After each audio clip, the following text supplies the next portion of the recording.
Fala pessoal, boa noite. Começando aqui essa segunda noite do Espaço Venezuela da Latinoware 2021, eu quero convidar aqui o Maurício, que vai falar sobre Respect Layer 1, a importância da camada física. Maurício, vou compartilhar aqui sua tela. Boa noite e boa Perfeito. atividade. Tudo beleza, Bruno? Obrigadão. Fala, pessoal. Então, boa noite para vocês. Então, vamos começar com a nossa noite do Latinoware. Então, hoje eu estou aqui para falar um pouco de vocês sobre Layer 1, então a camada física, a primeira camada do modelo OSI, né? Então, a gente já está bem acostumado à área de redes com o modelo OSI. Então, eu vou contar um pouco algumas dicas de o que a gente deve seguir, o que a gente deve respeitar, né?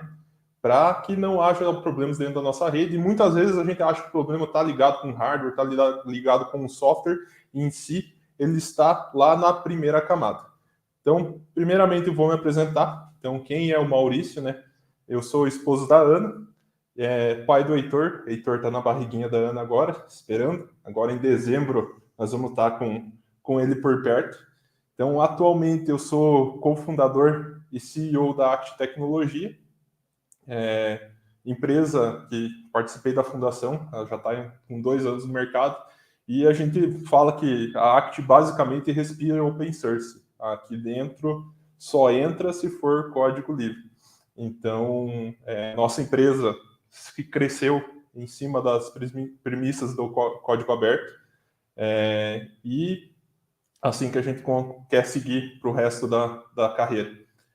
Sou cofundador da Trig. A Trig é um projeto nosso que agora está em fase de MVP, mas ele envolve IoT e inteligência artificial. Então, nos próximos dias, a gente já vai estar lançando ele no mercado.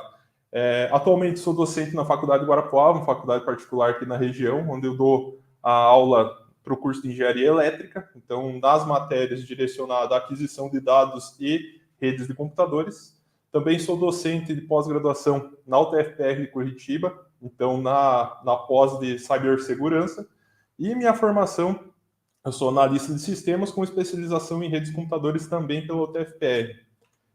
Então, agora eu vou contar para vocês um pouco da motivação de ter feito essa palestra. Então, nos últimos anos, com a empresa, a gente viu vários cenários, nos mais variados tipos de empresas, pequenas, médias, grandes. E no meio desses cenários que a gente viu, surgiu a ideia, ano que vem para Latino, vamos tentar falar da camada física, porque o pessoal se preocupa muito com a parte de software e hardware, e às vezes deixa a parte física meio de lado. Então aqui eu vou mostrar algumas das situações que durante esses últimos anos a gente passou e que motivou a criação dessa palestra. Então aqui no primeiro caso a gente já vê um rack feito de madeira, né? Um negócio que não é feito uma estrutura correta para uma estrutura de redes, até pela questão de se acaso vinha pegar fogo ou coisa do gênero, a catástrofe que pode acontecer. Então, a falta de organização também é algo que complica bastante o dia a dia de quem está na frente, quem é o profissional de TI que está na frente da empresa. Então, seja o tamanho que for, hoje, grande parte das empresas tem algum profissional de TI, ou interno, ou terceiro, que presta serviço, e querendo ou não, a organização conta muito. Conta muito na tua operação diária. Como que você vai conseguir atender, como que você vai conseguir dar uma manutenção assertiva e resolver o problema do nosso usuário o quanto antes. Aqui a gente tem um outro exemplo, esse a gente até brincou, que é o armário de redes, porque literalmente é um armário, né? Foi montada a estrutura de redes dentro de um armário. Então, essa falta de organização, aqui tinha até uma cortina em cima do rack, enfim. Essa falta de organização, às vezes, deixa complicada a manutenção no dia a dia. Então, se você já começar respeitando essa organização, pensando lá na camada física, isso auxilia muito. E, às vezes, a pessoa tem até uma ótima estrutura, mas peca na organização. Esse virou até uma brincadeira interna aqui da empresa, a gente apelidou esse daí de Firewall Bang Jump, porque parece que ele está pulando de bang jump. Então, às vezes, é só a falta de atenção mesmo de montar da forma correta, né? Lembrar que rack, aqui a gente tem dois exemplos, né? Um rack com equipamento em cima do rack. A gente usa o equipamento para ficar dentro do rack. Então, são questões que a gente sempre tem que tomar esse cuidado. E eu vou falar bastante nessa palestra que esse cuidado tem que vir desde lá no começo. Não pode ser um negócio... a gente pode pegar, reestruturar de uma hora para outra, mas quando a gente começa da forma correta, começa fazendo o negócio dentro da norma, já fica muito mais correto. Aqui a gente tem um outro exemplo, isso daqui foi um pet panel que a gente pegou em um cliente, ele tinha muito problema de rede, era fora do comum, então a gente foi começar a averiguar o que era o problema da rede da pessoa, a gente encontrou esse pet panel. O que acontece aqui? Esse pet panel, vocês podem ver que todos os cabos estão decapados e ali trabalhando junto. Isso daí gera um crosstalk gigantesco. Então, um cabo, um par, acaba interferindo no par de outro cabo e assim por diante. Então, era equipamento de qualidade, nesse caso era cabo Furukawa, era pet panel Furukawa, que são marcas de qualidade, mas porém foi pecado na execução. Então, são detalhes que a gente tem que tomar cuidado na hora de executar. Aqui a gente tem um outro exemplo, uma emenda de cabo de rede. Cabo de rede não se faz emenda. Isso é uma premissa que a gente vai falar também aqui na palestra, mas de forma nenhuma, seja utilizando esses tipos de conector com gel, que são conectores oriundos da telefonia analógica, né? Isso a gente não pode utilizar, mas isso não pode ser utilizado de forma nenhuma, ou fazer um conector fêmea, macho do outro lado. Então, o cabo ficou curto, o correto, pela norma, a gente vai ter que acabar passando um outro. Então, não é legal a gente ficar fazendo isso daí dentro da nossa estrutura. E outra coisa que a gente tem que cuidar muito é a questão da capa dos cabos. Então, ali a gente tem um exemplo de uma capa de cabo que foi estourada. Essa daí, nesse caso, a gente descobriu porque passou o equipamento de certificação de rede, né? Ele estava escondido e daí não passou na certificação. Então, a gente foi averiguar o que tinha acontecido. Na hora de passar, o pessoal rasgou ele na eletrocalho. Então, são situações que acontecem que, se tiver uma boa fiscalização e uma boa execução, não vai gerar problemas futuros na rede. Então, relembrando lá o nosso modelo OSI, né, que são o modelo de 7 camadas, hoje a gente vai direcionar apenas a camada física. A gente se preocupa bastante lá com a camada 2, camada 3, camada 7, enfim, mas a camada física, ela é muito importante. Então, a gente nunca pode esquecer o modelo OSI, isso é teórico, lá da época que a gente fazia faculdade, para o resto da vida. O modelo OSI a gente deve levar para o resto da vida, porque na hora de resolver um problema, a gente também vai de baixo para cima.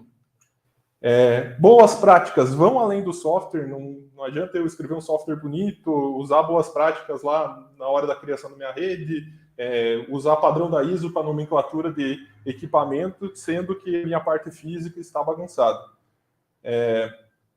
Uma grande fatia das redes atuais não são estruturadas, isso é uma realidade nossa. O que acontece? A rede começa pequena, né? Não estruturada, puxa um cabo de um lado, puxa do outro, e quando viu a empresa cresceu, a rede não foi estruturada, foi crescendo de uma forma desorganizada, e isso causa muito problema. É uma realidade nossa no Brasil e provavelmente no mundo inteiro. Aqui uma outra questão, falta de conhecimento. Às vezes as pessoas que vão executar a parte de cabeamento não têm tanto esse conhecimento teórico e não sabem a forma correta de executar. Então, o que acaba dando esses problemas futuros. Então, isso daí, ou por uma baixa procura dentro dessa área, isso daí, todo mundo que é da área de TI sabe, os caras malucos que vão para a área de redes, geralmente lá 3, 4% do curso de análise de sistemas. O resto do pessoal vira tudo programador. Então, a gente já tem uma baixa procura. E também uma base curricular onde a área de redes é pouco falada dentro dos cursos. Então, a gente pega um curso de sistemas para a internet, tem 1, 2 disciplinas de rede. Análise de sistemas, vai ter 2, 3 disciplinas. Então, é pouca coisa de redes que a gente acaba vendo. Então, nossa base curricular não direciona para isso. Por isso que acaba, às vezes, o profissional saindo da faculdade, indo assumir um setor de TI, assumir a TI de algum local e não tem esse conhecimento de como que é a forma certa de executar. Então, lá na camada física, a gente tem basicamente 3 meios de ter essa comunicação. Então, meio metálico, que seja com par trançado, coaxial, Eu não vou falar de coaxial por causa que hoje não é uma realidade, né, para nós. Tem o meio óptico, então através de fibra ótica, e por radiofrequência, que é o famoso Wi-Fi que a gente utiliza no dia a dia. Então são os 3 tipos de meios de transmissão que a gente tem dentro de camada física, e a minha ideia aqui é mostrar para vocês as boas práticas dentro de cada meio, o que a gente deve se atentar.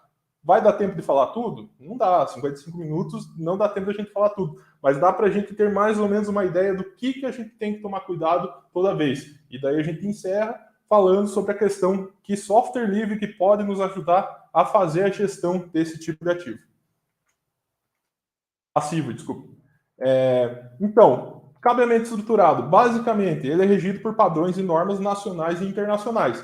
A gente tem ANSI, tem TIA, ISO, I3E, enfim. A gente tem essas normas para ser seguidas, né?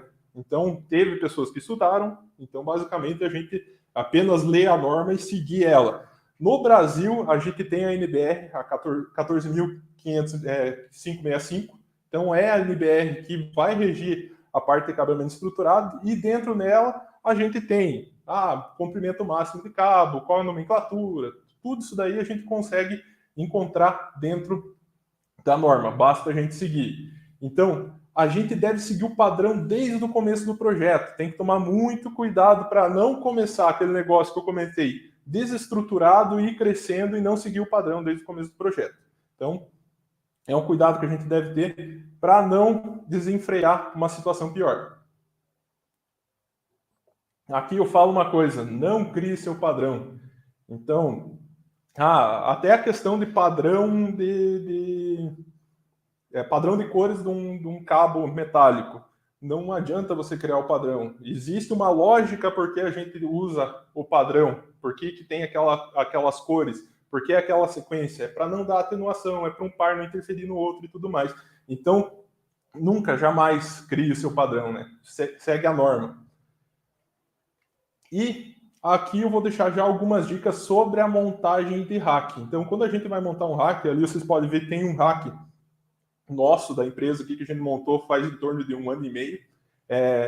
Ele fica um rack bonito porque a gente dá uma preferência para montagem de baixa densidade. O que seria uma montagem de baixa densidade? Ela facilita as manobras dentro do rack. Então, se eu precisar migrar um pet cord, migrar um equipamento, então eu tenho espaço para manobra dentro do rack. Então, a gente tem que dar essa preferência para uma montagem de baixa densidade. Então, sempre ter U sobrando no rack, usar a frente falsa, isso daí dá uma mobilidade maior e deixa muito mais fácil a manutenção, né? Espaçamento para manobra, que eu já comentei, então essas frentes falsas dão um espaço de manobra legal, então a gente tem que tomar cuidado também com a curvatura de cabo, então a norma e os fabricantes também prevê o quanto que eu posso curvar um cabo, então para eu ter esse espaçamento, eu tenho esse espaçamento justamente para eu conseguir fazer uma manobra de uma forma que ele não vá prejudicar o cabo. Material de qualidade, hoje a gente encontra material de tudo que é tipo, e aqui eu deixo um alerta para a questão dos cabos de redes, né? Estou falando em material de qualidade. Hoje é muito comum você encontrar no mercado cabo de rede CFTV. O que basicamente é um cabo de rede CFTV? Ele leva o mesmo padrão no cabo categoria 5, categoria 6, enfim, mas ele não é uma estrutura feita 100% de cobre, ele é acobreado. Então, ele é uma estrutura feita de alumínio que passam com cobre por cima. Então, a gente tem que tomar um pouco de cuidado com isso também. Garantia, então, quando você tem materiais de qualidade, você consegue ter uma garantia longa. Hoje tem fabricantes que dão 25 anos de garantia, se usar 100% o produto dele. E a pressa é inimiga da perfeição, com certeza, né? Então, quando a gente vai fazer um rack, montar uma estrutura dessa, a gente tem que fazer com calma, justamente para fazer algo legal, que seja fácil da gente dar manutenção para frente. E, por fim, no rack, uma coisa que a gente deve se preocupar, a forma que vai ser o fornecimento elétrico. Se o rack está aterrado, se vai ter um fornecimento estabilizado, com no break, enfim. Então, a parte elétrica a gente sempre tem que tomar muito cuidado também, que isso influencia na nossa qualidade final. Então, agora falando alguns detalhes sobre o meio metálico em si. Então, quais que são as vantagens do meio metálico para nós? Facilidade de manutenção, é muito fácil a gente dar manutenção, um alicate crimpar ali, uma ferramenta de inserção, a gente consegue dar manutenção. o custo dele é mais barato de implementação e a mão de obra para trabalhar com esse tipo de e-mail é muito mais tranquila, muito mais fácil de achar mão de obra para isso. Desvantagem que a gente tem: baixa resistência eletromagnética. Então, o que acontece?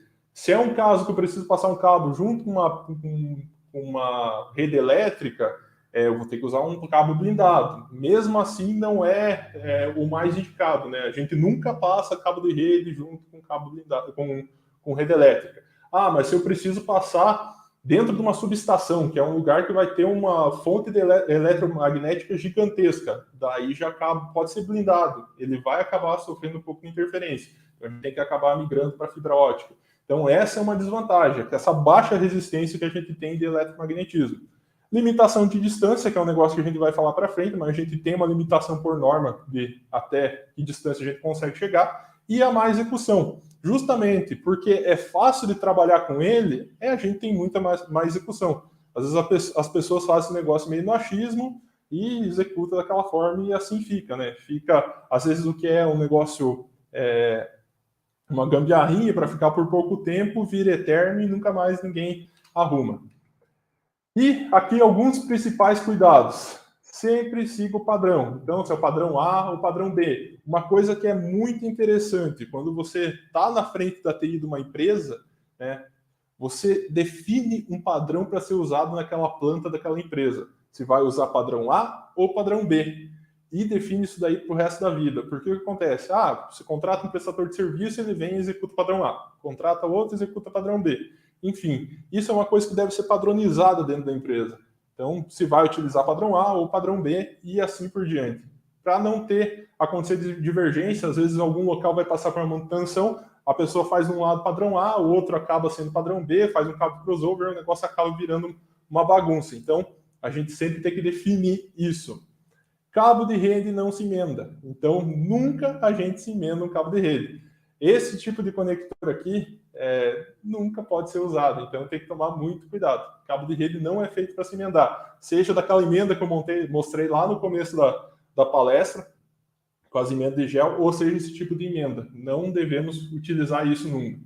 Cuidado com rede elétrica e fontes de eletromagnetismo, isso já comentei com vocês. E o permanente link tem que ser do máximo de 90 metros. Então, o link permanente entre patch panel e keystone tem que ser 90 metros. A gente não pode extrapolar. Maurício, mas eu fiz um cabo de 150 metros e funcionou. Pode funcionar. Se o material for de qualidade, vai funcionar. Você está contra a norma. Não vai passar em certificação e tudo mais. Né? Você está indo basicamente contra a lei. Então, quando a gente vai executar, viu na hora de fazer o projeto lá, vai passar de 90 metros, já desiste. Cabo de rede metálico não vai atender. E o channel, que o channel a gente chama, quando você conta o permanente link, que é patch panel keystone, e os dois patch cords que vão ter na ponta, que são no máximo 5 metros cada um, chega a 100 metros. Então, esse é o máximo do canal que a gente pode ter utilizando meio metálico. Alguns dos principais cuidados: evitar o uso de conector macho. Então, a gente tem que tomar muito cuidado em fazer pontos com conector macho. O certo é que o channel, o permanente link, seja patch panel, que é um fêmea, e o keystone, que também é um fêmea. Então, a gente evitar fazer conector macho, seja categoria 5, categoria 6, enfim, pela norma a gente evita isso. E também a gente evitar montar patch cord. Por que eu digo evitar montar patch cord? Mas é muito mais barato eu pegar 2 conector macho, 1 metro de cabo que sobrou de toco de uma obra que eu estava executando e montar o patch cord.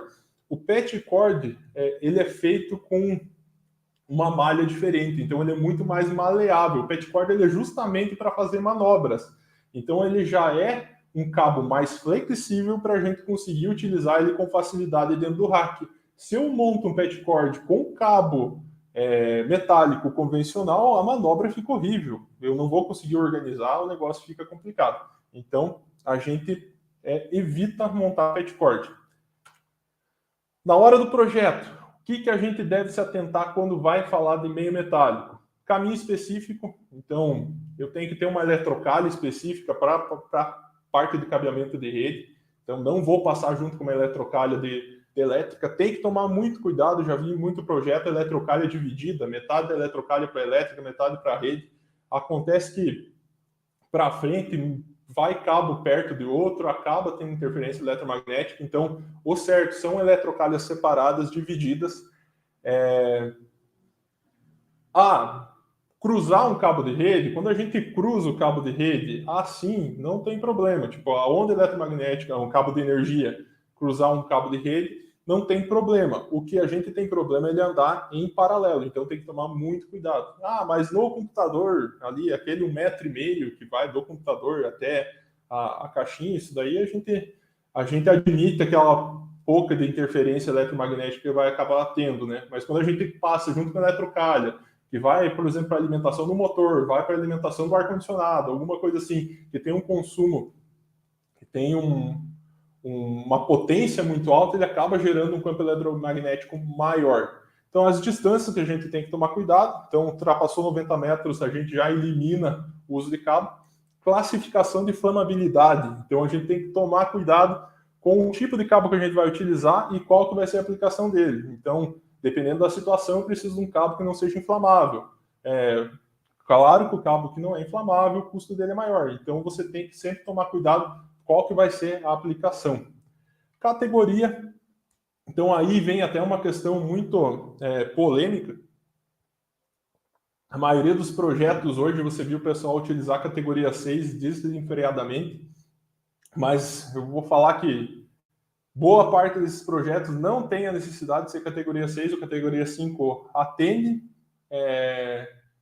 Então tem que tomar muito cuidado qual que é a real necessidade, a velocidade teórica que você quer chegar, se você vai ter link de 10 gigabit, senão às vezes até uma categoria inferior acaba atendendo e barateando o custo final. Então um cabeamento categoria 5 bem executado vale muito mais do que uma categoria 6 feito assim na gambiarra. A identificação, então isso é muito importante que todos os pontos sejam identificados, o ponto que vai no PetPen, o ponto que vai lá no Keystone, o PetCord seja identificado, isso facilita a manutenção futura. E também uma outra questão de identificação, quando vai se falar em projeto, quando você está com o projeto na tua frente, é fazer uma sequência de numeração, para não acontecer aquele negócio, o ponto 22 está no lado do ponto 48. Então, tipo, o negócio fica sem muita lógica. Então, na hora de fazer o projeto, a gente já faz a numeração para o negócio seguir uma sequência. E aqui, também uma coisa que a gente tem que pensar é a certificação. Então, o cabo de rede, no final, a gente passa por uma certificação. A gente coloca um equipamento, certifica se todos os parâmetros estão dentro do que a norma exige, para depois liberar a obra. Então, a gente sempre pensa isso na hora de fazer um projeto. Aqui, alguns cuidados que a gente tem que ter com o meio metálico. Umidade. Aqui a gente tem um caso de um cabo que fica dentro de uma indústria que tem alto teor de umidade. Então, o que acontece? Quando a gente fala de meio metálico, metal, umidade, o negócio não combina muito legal. Então, tem que tomar muito cuidado em locais que a gente vai ter que aplicar ele junto com a umidade. Então, utilizar conectores que sejam IP67, enfim. Uso externo e extremo, a gente sempre tem que analisar com cuidado. Então, vai utilizar ele no lado de fora de uma indústria, de uma planta industrial, alguma coisa assim, vai estar exposto à chuva. Vai ter que tomar cuidado, colocar o cabo dentro de uma caixa hermética. O negócio não pode ficar aberto ao tempo. E aqui entra uma terceira questão, o material de contato. Hoje a gente tem os mais diversos tipos de conectores no mercado, né? O mais diversos tipos de PetCord, marcas é o que mais tem. Então, tomar cuidado para pegar marca de qualidade, porque quando você pega uma marca de qualidade, geralmente o contato dele é de cobre, às vezes tem até são banhados a ouro. Então, eles têm uma resistência muito menor. Então, às vezes você pega conectores que são de alumínio e são banhados a cobre. Então, ele acaba tendo uma resistência maior. Então, isso daí a gente tem que tomar muito cuidado. E aqui, a forma correta da gente executar, né? Ali no lado a gente tem alguns exemplos de como que a gente deve montar o Keystone, como que deve ser montado o PetPen, né? A organização dos cabos. Então, quando a gente vai montar Keystone e PetPen, a gente não deixa excesso. A gente não deixa excesso de par decapado. Tem que tomar muito cuidado com par decapado. Então, pela norma, geralmente a gente fala em 1,5 centímetro. Então, a gente desenrola os pares o mínimo possível. Então, conseguir desenrolar ali para fixar, já está ótimo. Não deixa aquele negócio desenrolado por muito tempo. Tração máxima de cabo. Isso daí é uma questão muito interessante. O cabo não está passando numa tubulação, enfim, o cara pega com as duas mãos ali e puxa o cabo. O que acontece? Os pares são trançados. Cada trança tem um comprimento de trança diferente. Justamente isso para um par não atenuar em outro par. Quando você dá essa tracionada acima do que o cabo resiste, você acaba mudando as tranças. Então, se você for tentar certificar depois o cabo, não vai conseguir. Então, a maioria dos fabricantes trabalham com 11 kg força por cabo de rede. Então, você não pode exercer uma força maior do que essa. Você vai pegar um cabo categoria 6, categoria 6A, o 6A ele vai aguentar 45 kg força. Mas a gente nunca vai forçar um cabo a esse ponto, né? Quando você tem mais cabos, você consegue puxar um pouco mais, mas tem que tomar muito cuidado para não mudar a trança do cabo. Decapar o mínimo possível. Então, 1,5 centímetro de máximo. Então, aqui vocês conseguem ver que ele está bem pouco decapado e já entra para a conexão. E organização, pessoal, deve ser feita com velcro sempre. Estão vendo que aqui, ó, isso daqui é velcro, isso daqui também é velcro. Não utilizar abraçadeira de nylon ou fita Hellerman, que também é conhecida. Cada lugar do Brasil chama de uma forma, né? Mas o correto é a abraçadeira de nylon, que é essa abraçadeira que tem aqui. O que acontece? Quando você usa a abraçadeira de nylon, você acaba gerando uma tração muito alta e juntando demais os pares. Isso acaba gerando o alien crosstalk. Então, quando um par de um cabo acaba interferindo no outro, ou até mudando a trança do cabo. Então, a gente evita utilizar a abraçadeira de nylon e sempre a organização de cabo de rede é feita com velcro.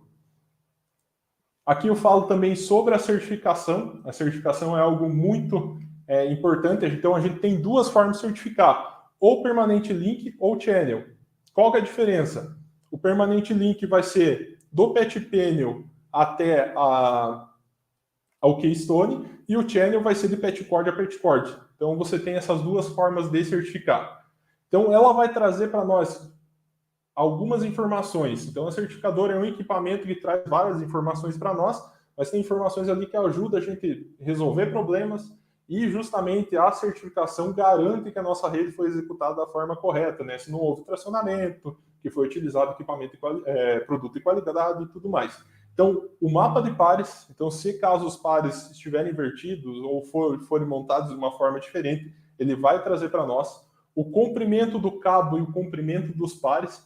Isso até é uma coisa bem legal, porque você pega o comprimento do cabo, os comprimentos dos pares por ser trançado acaba sendo um pouco maior que o comprimento do cabo em si. E cada par tem um comprimento diferente, porque as tranças são diferentes. Então ele traz para nós esse parâmetro, qual que é o comprimento do cabo, justamente para a gente saber se não extrapolou lá os 90 metros do Permanent Link. Ele vai trazer também parâmetros para nós de crosstalk, o alien crosstalk, que é justamente quando ou foi apertado o cabo, foi tracionado, um par acaba interferindo do outro, então o crosstalk dentro do mesmo conjunto ali de cabo, ele acaba gerando interferência. Alien crosstalk quando um cabo de um par acaba interferindo no outro. Então isso ele vai trazer para nós também a resistência, então a impedância de cada par, ele traz para nós, então a gente consegue saber se o material que foi utilizado é de qualidade. A impedância do alumínio é diferente da impedância do cobre, então assim a gente consegue saber também. E demais parâmetros. O que é importante a gente observar sempre quando vai trabalhar, vai exigir certificação num projeto e tudo mais. A certificação só é válida se a certificadora estiver com a calibração válida. O que acontece? Hoje a gente tem duas grandes marcas no mercado. Então a Fluke, que é a mais conhecida, e a Lantec. Uma é calibração anual, outra é bianual. Mas assim, a gente precisa que o equipamento esteja calibrado, que o laboratório do fabricante fale, esse equipamento está ok, o que ele está falando é verdade, para que valide que a certificação que ela executa é correta. Então, certificação só é válida se o equipamento estiver dentro do período de calibração. E aqui a gente tem 2 exemplos de relatórios que as certificadoras trazem para nós. Tem uma Lantec e outra de uma Fluke. Então, é isso que ele traz para nós. Os gráficos, todos os parâmetros que a gente precisa analisar para ver se está tudo ok. E ele também já dá um retorno básico para nós, se o ponto passou, não passou, passou com asterisco e assim por diante. Então, a gente já consegue ter uma ideia ali na hora se está tudo ok. Agora, saindo dessa questão do meio metálico, a gente vai cair para falar com o meio óptico. Então, o meio óptico hoje está muito em alta, né? Vocês devem ter visto o quanto que aumentou essa questão de fibra ótica nos últimos anos. Então, a gente vai conversar um pouquinho sobre ele também. Algumas vantagens sobre o meio óptico. Então, ela tem uma altíssima resistência eletromagnética, né? Ela não sofre interferência eletromagnética, porque são pulso óptico que corre por dentro. Então, não tem problema eu passar por dentro de uma subestação, junto com corrente de alta tensão e tudo mais. Tem até aquela curiosidade, quem é aqui do Paraná conhece o pessoal da Copel. A Copel utiliza cabo de alta tensão para transmitir dados com fibra ótica também, né? Eles criaram o anel e tudo mais. Então, uma coisa não interfere para a outra. Então, ela tem essa vantagem.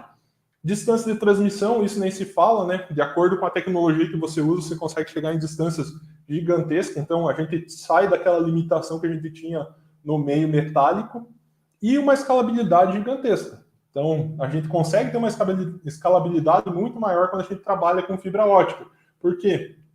Às vezes é só trocar o ativo que está lá na ponta, trocar o GBIC, trocar o conversor, que a gente consegue ampliar a velocidade. Então, a gente tem uma escalabilidade gigantesca. E aí, a gente entra na questão de escalabilidade até as tecnologias que são utilizadas por provedores, tipo GPON e EPON. Isso deixou possível a gente ter essa escalabilidade e ter operadoras que trabalham com fibra ótica. Então, conseguir ter essa qualidade de internet que a gente tem hoje, né? E algumas desvantagens. Manutenção, com certeza a manutenção de fibra ótica ela é a mais complicada, ela é mais demorada do que a manutenção do cabo metálico, né? O porquê? A mão de obra é mais escassa quando a gente fala de fibra ótica, não é todo mundo que já trabalhou com fibra ótica, já fez alguma fusão de fibra, entende como que o negócio funciona. E a parte ferramental para trabalhar com fibra ótica, máquina de fusão, OTDR e tudo mais, isso daí acaba sendo muito mais caro do que o ferramental que a gente usa quando trabalha com um meio metálico. Então, isso é uma desvantagem. Claro que hoje já melhorou muito o preço do que era lá antigamente. A gente voltar 15 anos atrás, uma máquina de fusão custava um carro. Então, hoje é um negócio muito mais em conta, né? Então, a gente tem uma variedade de aplicações que a gente consegue trabalhar em cima da fibra ótica. Isso daí é muito interessante. Então, a gente tem fibra ótica autossustentável. Vai passar a fibra ótica entre um poste e outro. Ela tem uma alma lá que vai sustentar essa fibra. Tem lance de 200 metros. Consegue fazer lance de 200 metros. A própria fibra se sustenta. Então, esse é um tipo de fibra que é muito utilizado por provedores. A gente tem fibra para uso marinho. Então, como vocês sabem, faz pouco tempo que a gente teve mais um link de interligação entre o Brasil e a Europa. Então, se precisar passar fibra por locais que são alagados, o uso marinho, por dentro de rios, isso daí hoje é uma possibilidade, é bem tranquilo. A gente existe fibra anti-roedores, esse daqui é um caso bem específico, às vezes em indústrias alimentícias ou indústrias que trabalham com processamento de grãos, eles têm claro, mesmo que tendo controle de pragas, acaba que por dentro do eletroduto os bichinhos acabam se proliferando e andando. E com o tempo, como a fibra ótica ela não emite eletromagnetismo, acaba não expulsando os animais. Então, eles vão lá e roem a fibra. Então, é muito comum você encontrar em indústria rompimento de fibra por causa de roedor.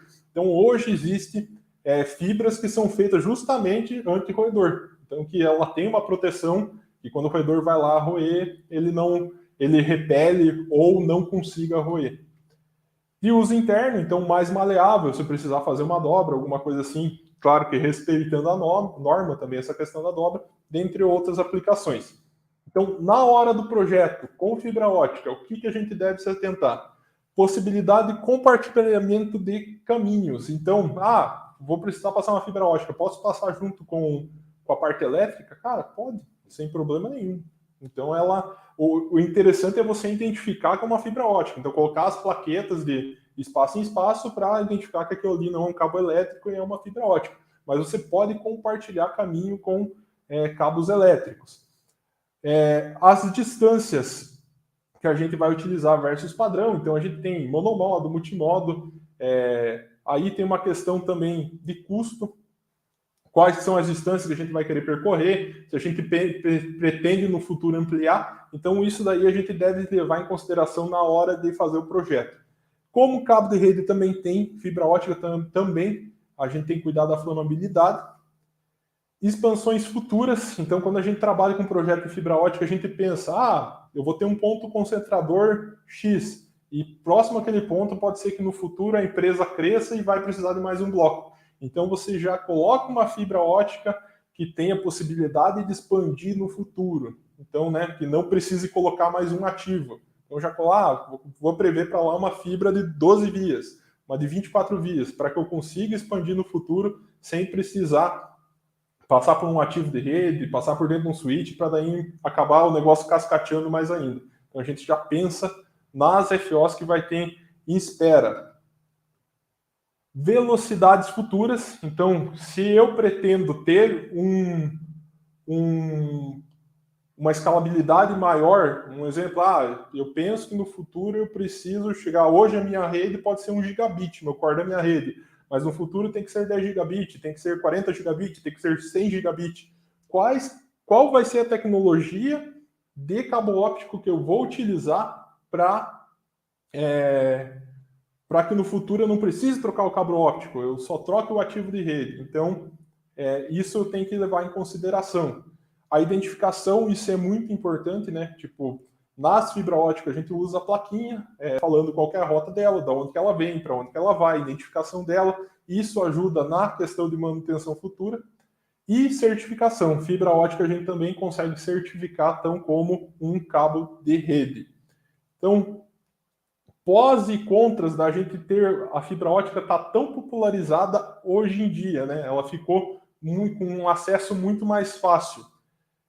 Oferta versus demanda. Então, quando você tem uma oferta e demanda alta, o preço cai. Isso é excelente, né? Então, a gente teve uma queda do preço. Hoje, a gente consegue equipamento de fibra ótica muito mais barato que conseguia 5, 6 anos atrás. Então, isso barateou. Porém, quando a gente tem uma oferta e demanda alta, acaba entrando players no mercado que não tem uma qualidade também tão alta. Como também tem outros players que melhoram a qualidade. Então, a gente sempre tem que tomar esse cuidado. Ele acaba sendo um pró e um contra ao mesmo tempo. Então, a gente consegue encontrar fibra ótica de qualquer forma. E aqui eu deixo um ponto. Fibra drop. O pessoal da área de TI já deve ter escutado a fibra drop. A fibra drop é aquela fibra que é utilizada por provedor para fazer distribuição. Então, vindo da caixa do provedor que está lá em cima do poste até dentro da tua casa.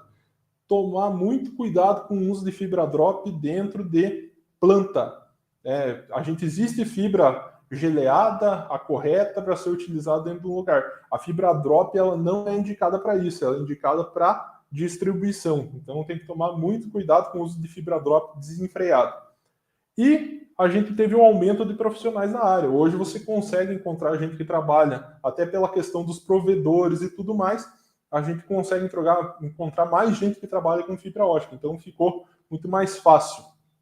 Aqui a gente tem um exemplo de uma caixa que ficou submersa. Não era uma caixa hermética, né? Então vocês podem ver aqui que essa caixa não era hermética. O que aconteceu? Foi jogado dentro de uma caixa de passagem, ali encheu de água.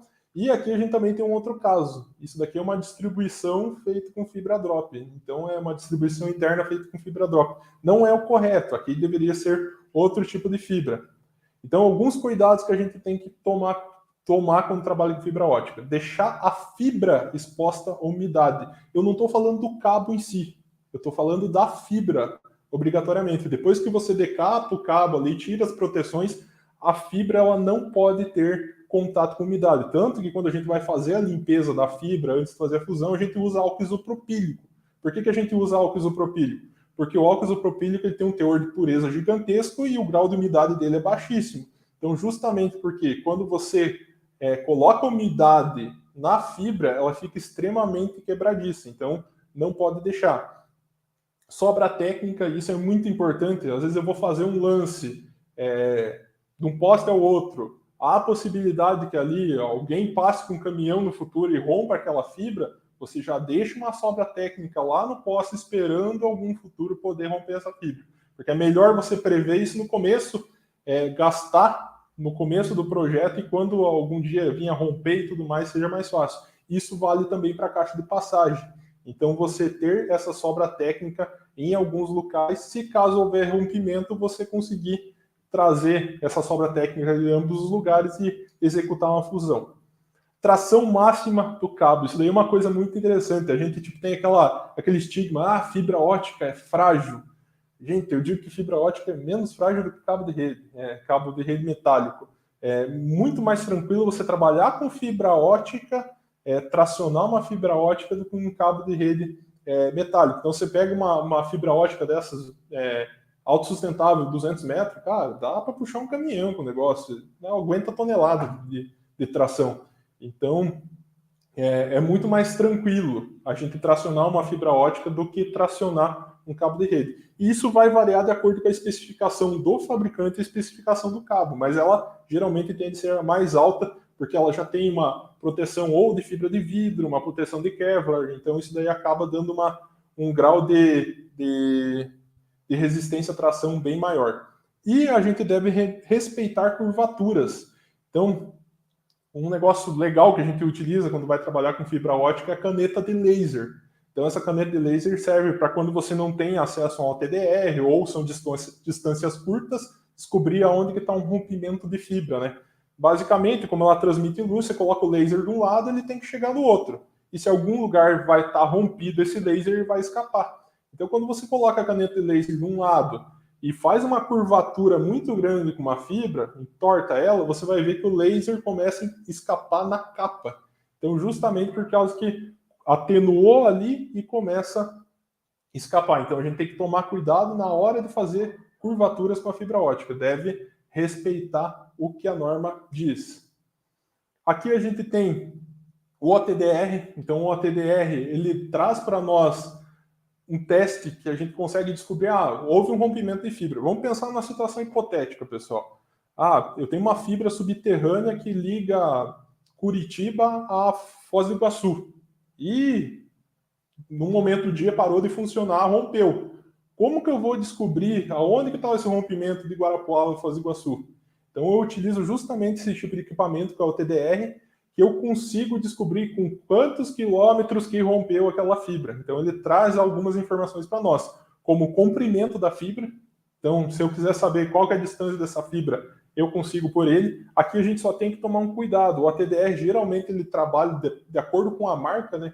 Ele trabalha bem acima de 50 ou 100 metros de fibra. Então, menos do que isso, a gente não consegue medir legal com o ATDR. Quando a gente vai ter que medir algo menor do que está descrito pelo fabricante, a gente acaba usando um bolo de fibra para passar por ele antes de fazer essa medida. Então, o comprimento a gente consegue trazer. Os eventos, então o evento, seja um rompimento, seja uma fusão, enfim, então fusões, emendas mecânicas, hoje é bem comum o pessoal usar Fast Connect, então que são emendas mecânicas na fibra ótica mesmo. Se tem algum rompimento, qual que é o fim da fibra, então ele traz esses eventos para nós. Isso daí é muito interessante. Na hora de resolver um problema com fibra ótica, auxilia a gente. A perda de retorno, então eu consigo saber qual que está sendo a perda dentro dessa fibra, né? Então, quanto que ela está conseguindo transmitir de luz de um lado para o outro.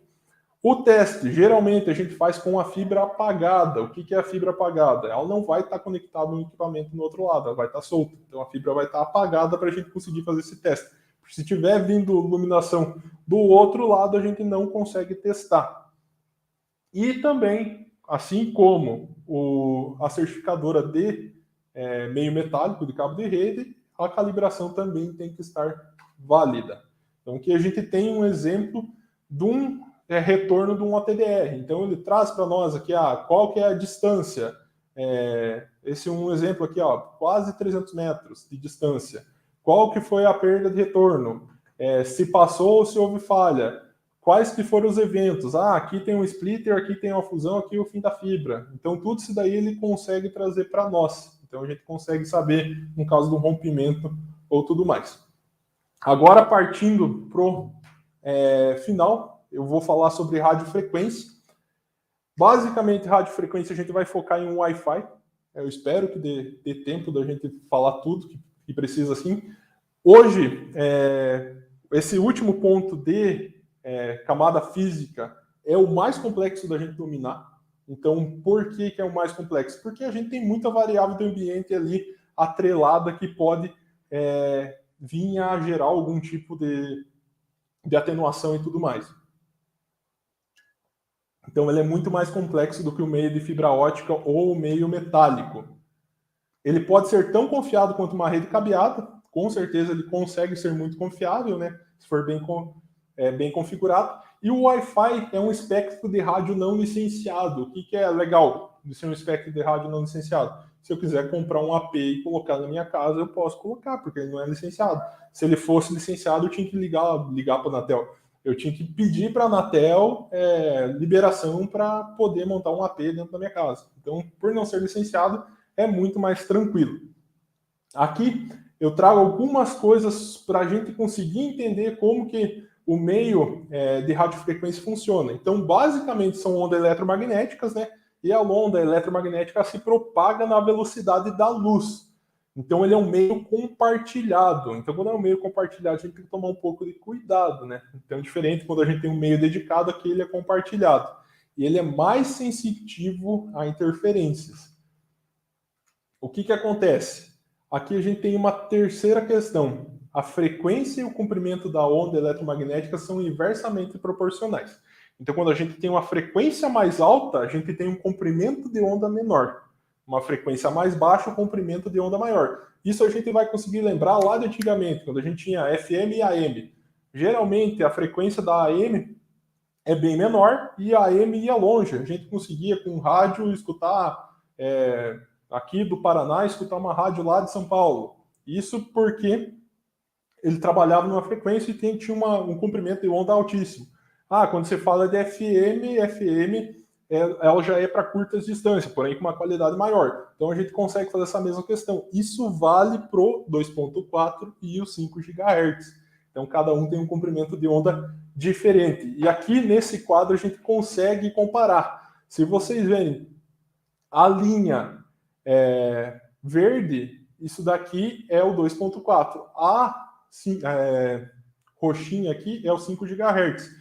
Quanto maior, maior a perda. Então, quando a gente trabalha com a perda de trajeto no espaço livre, com frequências mais baixas, tipo a 2.4, a gente tem um comprimento de onda maior. Então, significa que a gente consegue propagar distâncias maiores. Porém, a gente acaba tendo uma velocidade também menor. Por isso que agora a gente acaba migrando para os 5 GHz, porque a gente está querendo ter velocidades de internet muito maior, velocidade de Wi-Fi muito maior que no 2.4. Então, padrão AX em cima de 5 GHz e assim por diante. Dica importante. Então, quando a gente fala de rede Wi-Fi trabalhando em 2.4, elas são ideais para locais que a gente precisa ter uma grande cobertura. Então, locais que a gente precisa de uma distância grande, a gente trabalha com 2.4. Quando a gente fala de 5 GHz, quando a gente tem densidade de usuário. Então, eu vou ter uma empresa, vai ter 50 pessoas trabalhando dentro da mesma sala. O 5 GHz é muito mais interessante do que o 2.4. Mas eu tenho um galpão e preciso ter coletor de dados. O 2.4 para um galpão vai ser muito mais interessante que o 5 GHz. Então, o passado versus o presente, né? O 2.4 versus 5 GHz. Então a gente consegue ver aqui no 2.4 a disponibilidade de canal era muito menor que no 5 GHz. E o que acontece? Em cima do 2.4, a gente acaba tendo muito mais interferência que no 5 GHz.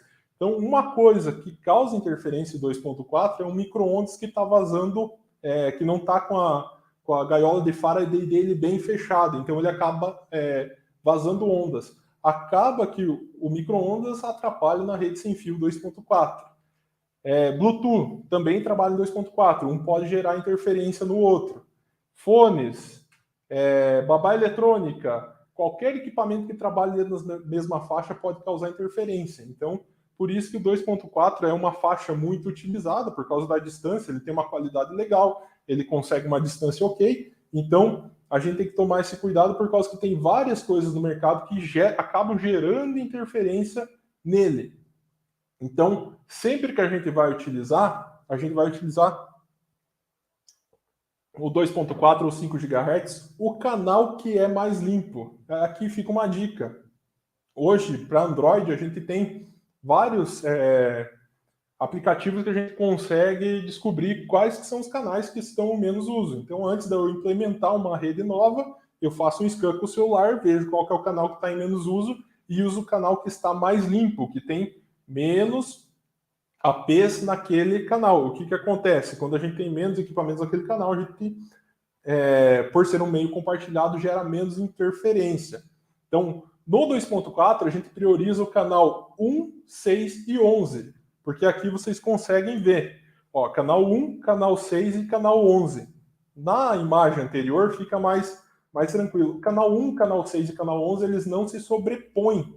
Então, acabam gerando menos interferência. Então, a gente prioriza com eles. Então, a gente não vai utilizar canal 7, canal 10 e assim por diante, por causa que ele acaba sobrepondo um no outro, né? E sempre é interessante vocês setarem esse canal na mão, não deixar para o equipamento verificar, né? Tem que tomar muito cuidado com o canal 13. O que acontece? O canal 13, ele está em alguns espectros de alguns países. Então, o Brasil, a gente não tem o canal 13 liberado, canal 12, canal 13. Mas tem países que tem. Então, se você pega um equipamento standard, configurado para trabalhar em outro país e não muda a localização do equipamento para o Brasil, pode ser que o canal 13 fique liberado. Daí, equipamentos que são homologados pela Anatel acabam não trabalhando em cima desse canal. Então, o canal 13, a gente, mesmo que tenha disponível, a gente nunca utiliza. E sempre seta a forma correta dentro do aparelho. Então, a largura de canal, isso daqui é uma coisa muito legal. Então, tem largura de canal de 20, 40, 80 MHz. Então, a largura de canal, quanto maior a largura, maior vai ser a velocidade. Porém, eu chego em distâncias menores. Uma é uma base logarítmica de outra. Então, é inversamente proporcional. Porém, quando eu tenho um canal mais largo, eu acabo tendo maiores interferências. Então, se eu quero uma qualidade legal, não quero uma velocidade muito alta, eu acabo utilizando o canal mais estreito ali, que é de 20 MHz. Então tem que tomar esse cuidado também na hora de configurar.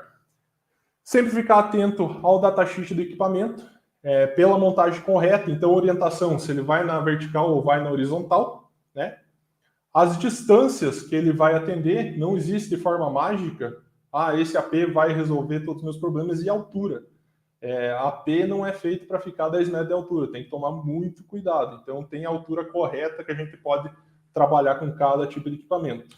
Aqui a gente tem um caso, né, o survey teórico, ele ajuda bastante a gente, bastante mesmo. Então, a gente já sabe aonde que vai colocar cada ponto de acesso. Vou dar uma apressadinha aqui que o tempo está acabando. E algumas dicas de ouro. Wi-Fi de qualidade não depende apenas do equipamento transmissor, depende da configuração e manutenção. O equipamento do cliente também está ligado à qualidade do Wi-Fi. Então, quem se conecta está ligado à qualidade também. Meu celular, se ele é bom, ele vai ter uma qualidade legal. O AP residencial não é feito para alta densidade, então a gente tem equipamento para uso corporativo. Corra de ideia de grande distância. Esse AP vai atender 150 metros quadrados, dificilmente. Então, sempre células pequenas. E cuidado com a capacidade teórica do datasheet. Se vai lá no datasheet, aguenta 250 usuários. Duvido que aguente 250 usuários. Então, nunca acredita nessa capacidade teórica. E, por fim, agora, para finalizar, um software livre que nos auxilia nessa questão de gestão da parte de camada física. Então, o Netbox alguns de vocês já devem conhecer, então ele é em cima da licença Apache 2.0, foca em documentação de infraestrutura, então a parte de endereços, hacks, redes, tudo isso daí, dispositivo, virtualização, enlaces, a gente consegue documentar dentro dele. E a demo está disponível em demo.netbox.dev, então quem quiser dar uma olhada, pode correr para lá. Então aqui tem algumas imagens de como que ele funciona, então a gente consegue documentar hack e tudo mais. E galera, basicamente é isso. Extrapolei ainda 1 minuto e pouquinho. Qualquer dúvida, fica meu contato, não vai dar tempo de responder. Eu vi que teve uma pergunta ali no chat, mas não vai dar tempo de responder. Mas me chama no meu e-mail, então mauricio@acttecnologia.com.br ou no Instagram, no LinkedIn, e a gente troca uma ideia. O que precisar, estamos aí. Valeu!